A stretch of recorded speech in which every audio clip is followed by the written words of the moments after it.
I'm out of gas. You can't turn your back to these trees once you have that much cuts in them. Yeah, it moved a bit up there. What's that? It moved a bit. Hopefully it doesn't go over. Ah, for sakes.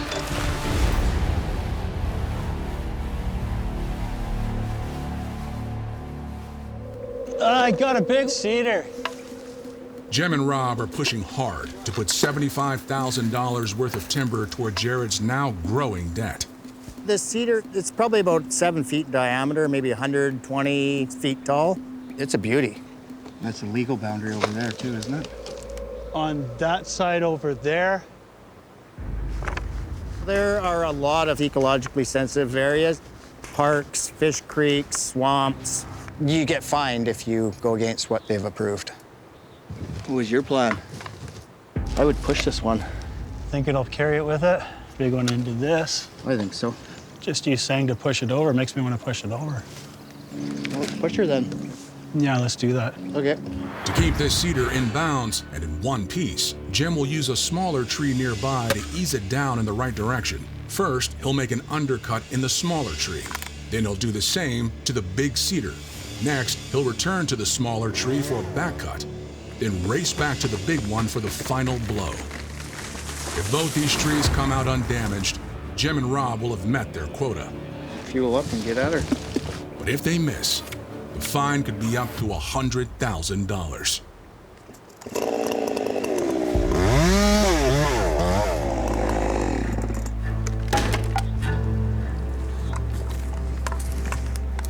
Now that he's got the undercut in the smaller tree out front, he's gonna go back and put an undercut in the bigger push tree. Deadly.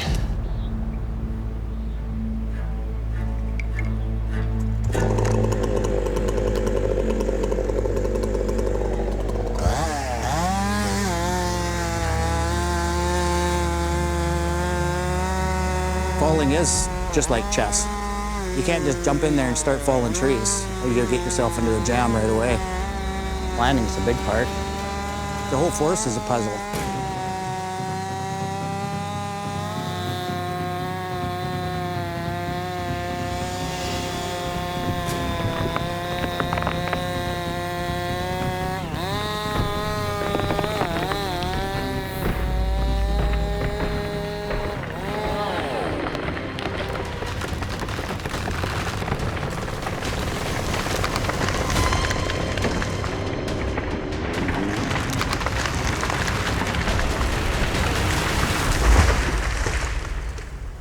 Perfect.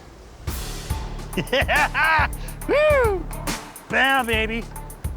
Nicely done, Jim.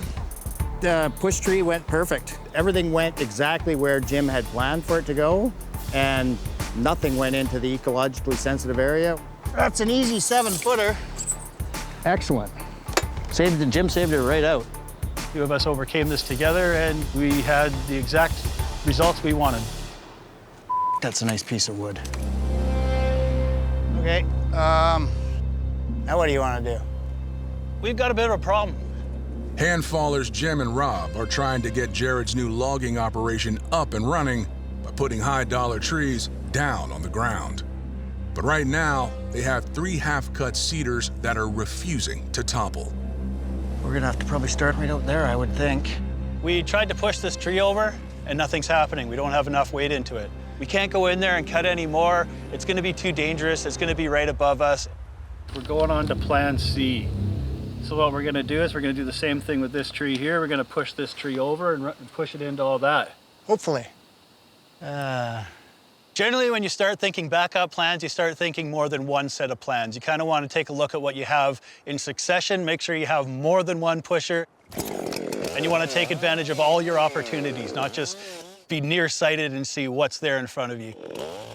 So what we're going to do is we're going to cut a few more trees and lead it into it, and we'll use the excess force to push this all over. Hopefully all goes according to plan.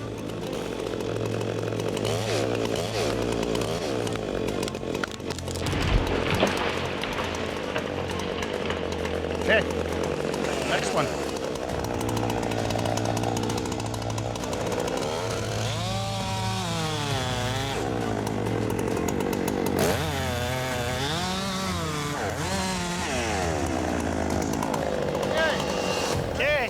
higher, the better.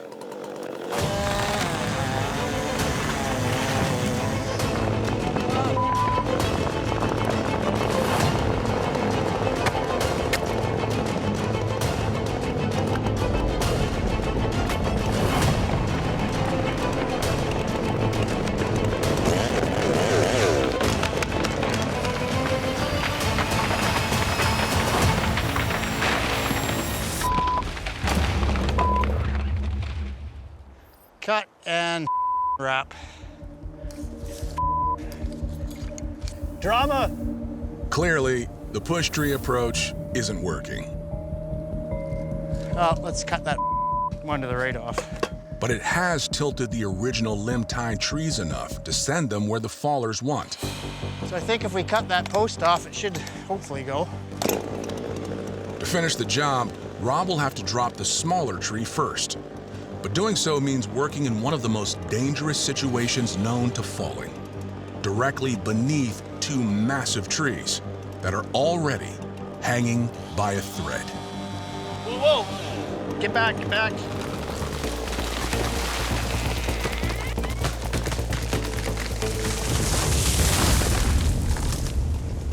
It took it a while. Yeah. At Grizzly River, Jim and Rob are halfway through falling a pair of stubborn cedars, but with one of their push trees still teetering on the 7-footer. Oh, let's cut that second one. Rob's last cut will be his most dangerous by far.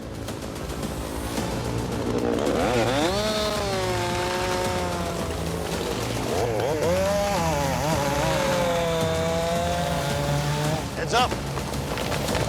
Stand back. Going.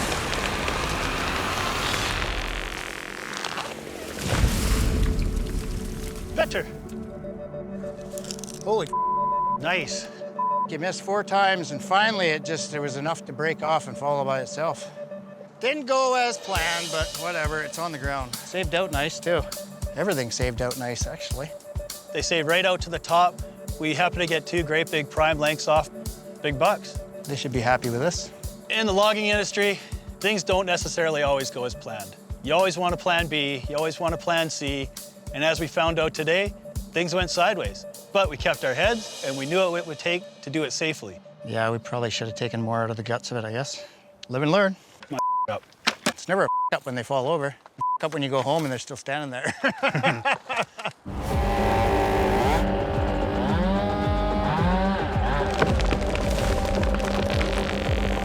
Watch out, watch out!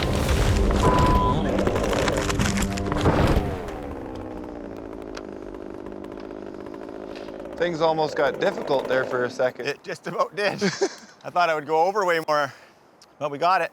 Hung her right in there. High above float camp, and with a dangerous hemlock now out of the way, Jeff is all clear to start turning this end of its life cycle cedar into money in the bank. Okay, next step.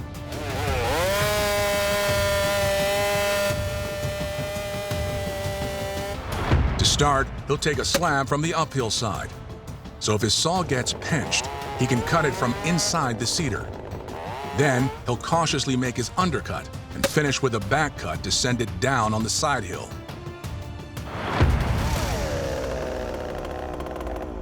At least now, if I can't reach it all from the other side, I could reach in from here now. Well, start this undercut, I guess. Let her rip, tater chip.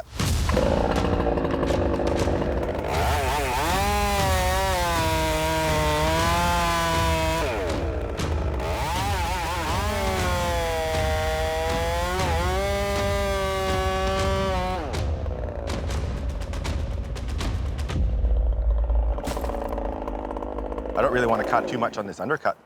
I want that to hold it. Because if I cut this side up and then go cut that last, all the weight will be there.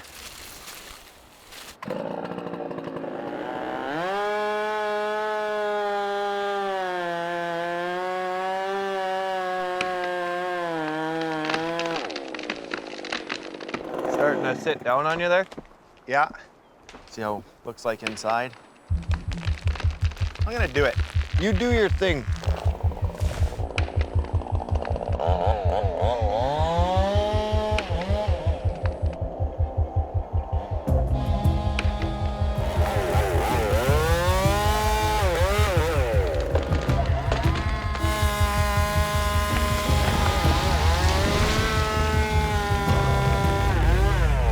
I got it all cut up. I don't know, Chris. Went in there as far as I could under that thing, so I don't want to be going down below. It's pinching me down there now. Oh, yeah. I think it's just this piece right here.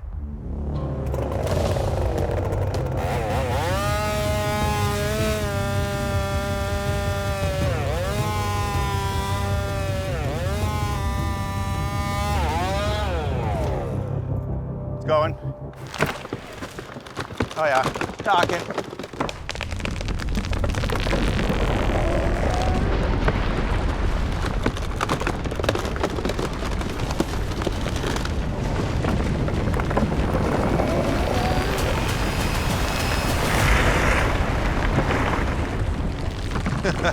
Yeah. Hey, it saved out pretty good. Went down the hill a little further than I was aiming, but fiber's so strong. Just that little post, I didn't think that would hold that whole tree up. And there was no other holding wood anywhere, just this one piece. Once I cut that off, that's why it went down there. Hey, it's on the ground. It was a challenge to bring down, but at over $50,000, this tree will be a much-needed addition to the log barge. This is ugly. Yeah. The race to harvest as many trees as possible before fire danger shuts them down is well underway. This one's yours. You betcha. And with temperatures nearing 80 degrees, fallers Chris Hersix and Jeff Logan are eager to bring down one more money tree before it gets any hotter. She is a burly old one, that's for sure. It's gnarly. This twisted giant has reached the end of its life cycle and could easily go up in flames. Instead, they'll tackle the much tougher job of bringing it down in one piece. You're gonna have to really pay attention to that big widowmaker there hanging over our heads. Yeah, that's not very nice, is it?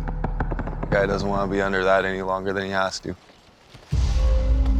Definitely something coming from that high. It doesn't take much to fall out of the sky and hit you. Just have to be careful on the back cut. Yeah, you're gonna have to be careful everywhere with this one. You might need a springboard in this one or something to reach up here, depending on where your undercut's gonna be.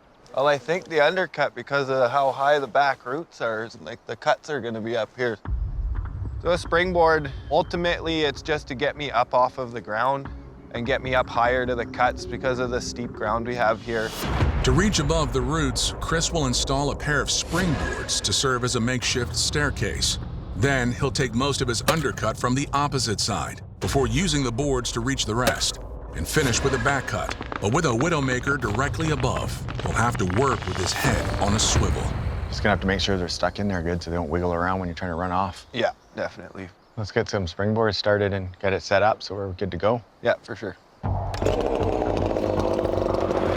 Back in the old times, hand loggers, they would pretty much build scaffolding out of springboards around the whole tree so that they could work on them. How's that? Widowmaker up there, it hasn't moved at all? No, it's good. Get me up. Perfect. I should be cutting right about here. Yeah, that should work out real good. I can go flying right out of there like a squirrel if I have to. Hopefully we don't have to.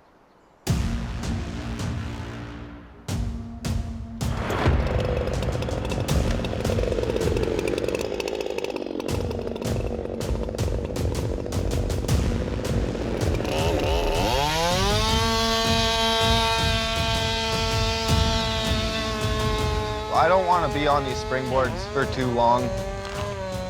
You're right in the danger zone. If that widowmaker wanted to let go or release something, it's coming straight at you, straight on top of you, and that's just the worst scenario you could ever possibly imagine. How's that, widowmaker? It moved a bit, just a bit, not much. All right, back cut.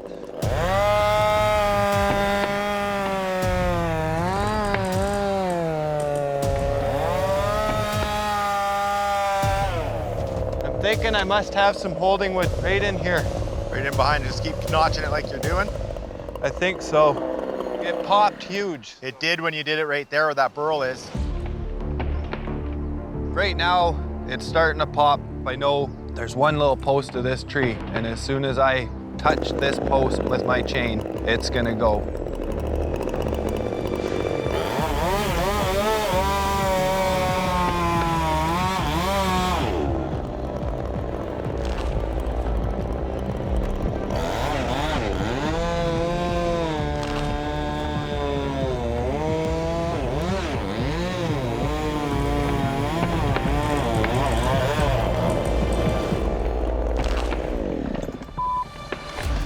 I'm out of gas. You can't turn your back to these trees once you have that much cuts in them. Yeah, it moved a bit up there. What's that? It moved a bit. Hopefully it doesn't go over. Pop and it's lifting. Hopefully it doesn't go over. Ow, for sakes. It's gonna go. Must have some holding wood right by that big blister there. Okay. Well, that'll let you know you're still alive.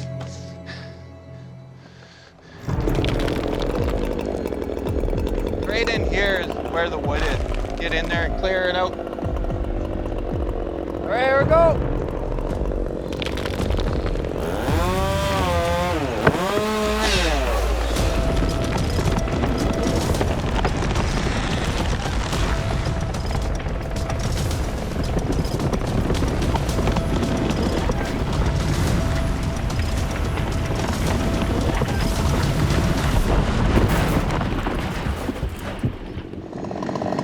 Hell yeah.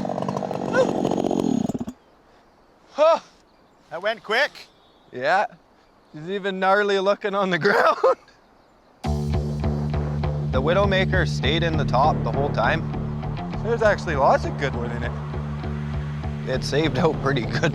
I couldn't believe how sound it was.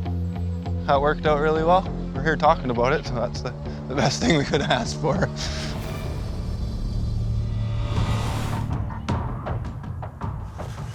Look at that. Back at Grizz Camp, with just 5 hours before operations shut down for the season, I think these are going to be next if we can. Jim and Rob need to up their volume, so they're honing in on a pair of red cedars that, together, could be worth upwards of 80 grand, if they can bring them down in time. Our job's a bit of a balance here. Dave's cracking the whip, so we're trying to be productive. With that thing leaning as hard as it is, probably just push it with the other one. I think both together would work better. That'll keep it up and out of the timber more, too. We found a couple red cedars. They look to be about 7 or 8 feet.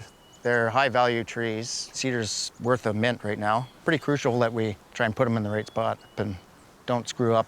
To fall these trees before the clock runs out on their season, while also preserving their value, Jim and Rob will drop them simultaneously by putting back cuts in both, followed by front cuts. They're hoping they can use the force of the back tree to push the front tree over. But if they misjudge their angles, both could go crashing into the nearby tree stumps and shatter into a million worthless splinters. Should we band this thing now, Jim? Yeah, you betcha. Let's get her. The banding holds all the fibers together so it can't split out. Hopefully.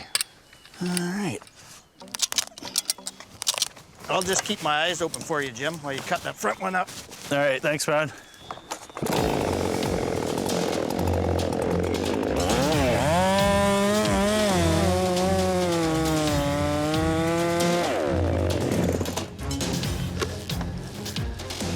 All right.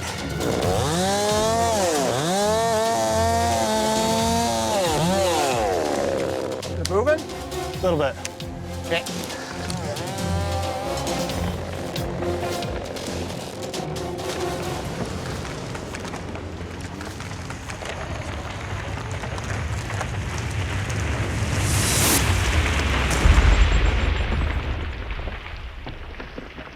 Nicely done, Jim. Nicely done. That banding works well. That worked awesome. That would have been so otherwise. Yeah.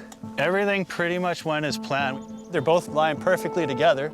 Looks like 2 hot dogs sitting on the grill. Yeah, buddy. Heck yeah. These are gonna fill up a logging truck fairly easy, of very clear, clean wood. All our hard work paid off. Jared's gonna be a very happy person.